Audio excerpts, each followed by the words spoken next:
and ultimately it's eternal. Envious people whose attachment to others' suffering gives them some kind of perverse enjoyment can never understand the nature of consciousness. Why? Because they are addicted to the material disease of seeing everything in terms of material association. Oh, this person is more intelligent than I am. Oh, he may be able to go out and get the job that I want to get. Or he may be able to go and get the car or the girl or whatever it is that I covet because of his increased ability. Therefore, he is my enemy. Therefore, I must stop him. I must sabotage him in some way before he can exercise his privilege of his blessed condition. This is envy. This is jealousy. That, oh, this person has some nice material attributes. Therefore, let me take away his enjoyment of them. Let me stop him from enjoying his natural blessings. So the natural condition of the soul is to exist happily and comfortably in God's kingdom. God's kingdom is not only the spiritual world, it's the material world as well. So as soon as someone is in a nice condition of happiness and security, there's always some envious person there trying to take it away. And as we were saying before, the government should protect people from this sort of envious activity and allow them to realize their birthright of a happy, safe, and comfortable existence, even in this material world. And that will help them in their steady march towards spiritual perfection. That's the real duty of the government. But if the government is composed of people who are envious, who are jealous, who want to exclude others from their good fortune or from their birthright, then that government cannot be really of help in a spiritual way. So those type of people should not be in the government. They should not have any kind of power, actually, because they will use whatever power they've got only to further their jealousy and envy. And this is not a good thing. As we were talking about a materialistic person being less intelligent, they cannot learn by hearing. Maybe they cannot even learn by experience. We all know people who have done ignorant things and then gone ahead and done them all over again, even though they suffered in the beginning. For example, in the holiday season, a lot of people eat too much.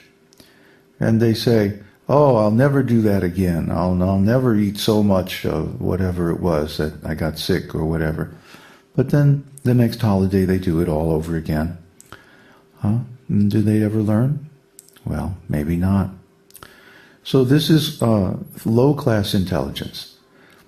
Low-class intelligence cannot learn by hearing. But for the esoteric teaching, the approach is learning by hearing. Why? Because we're talking about transcendence. And in the beginning, transcendence cannot be experienced directly because we lack the proper ontology. Our consciousness has become identified with the material world. So we have to change our ontology before we can actually experience the things that we talk about in the spiritual world. How do we change our ontology? By hearing. So simply by hearing, one can change one's consciousness. But this requires first-class intelligence. Therefore, we say the teaching, the esoteric teaching, is for those of first-class intelligence who can learn by hearing. Then they can create a laboratory where others who are a little bit less intelligent can also understand by direct experience. And those who are unintelligent cannot learn even by experience, so we're not really concerned with them. That's their problem. That's because they are so envious that they cannot open up and experience something that is beyond their mentality This is unfortunate, but there's nothing we can really do about it. We would like to open this esoteric teaching for anyone and everyone. Really, religion means spiritual welfare activities for all beings without distinction. So we offer the esoteric teaching to everyone. There's no entrance fee, there's no qualification.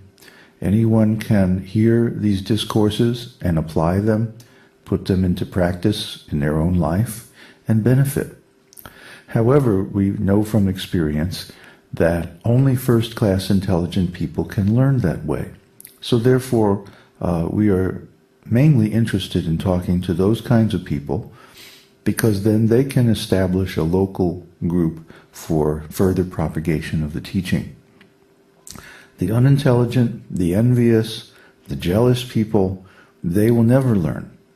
They cannot learn because they are so angry, envious, and jealous of people who do have knowledge.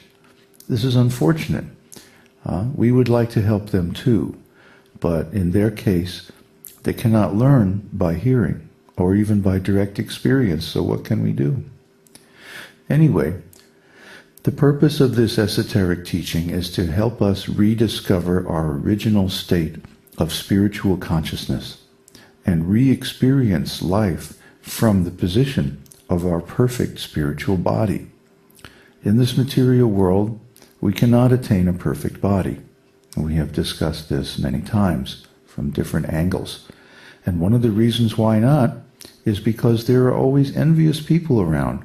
And even if we get close to having a perfect situation, you can count on it. Someone will come along and want to make your day. So in this world, it's very, very difficult to attain any kind of blessing or any kind of perfection. And even if we do, we can't hold on to it for so many reasons. But at least we can make sure that we do not study spiritual things with people who are envious, people of a separatist attitude, people who want to say that the Vedas are nonsense, people who want to say that the esoteric teaching is some kind of recent invention. These are all lies by envious people trying to separate us from our natural birthright, our right to live happily, in security, in this material world while we develop a spiritual consciousness and go back to our original home in our perfect spiritual body. So we should not hear from these people. We should hear from people whose interest is to benefit us, is to be our well-wisher, is to bring us into knowledge and bring us back to our original peaceful, happy condition in the spiritual world. That's what we're trying to do here, and we're trying to spread this good fortune around so everyone can benefit and get back to their original state of pure, happy consciousness in the spiritual world and live eternally in their perfect body.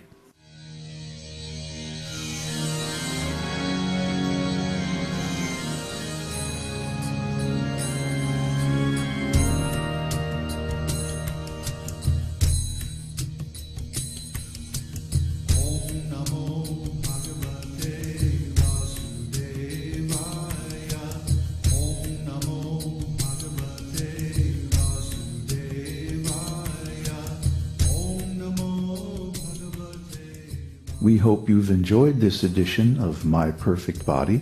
This is David Hughes, your host, reminding you to visit us on the web at esotericteaching.org.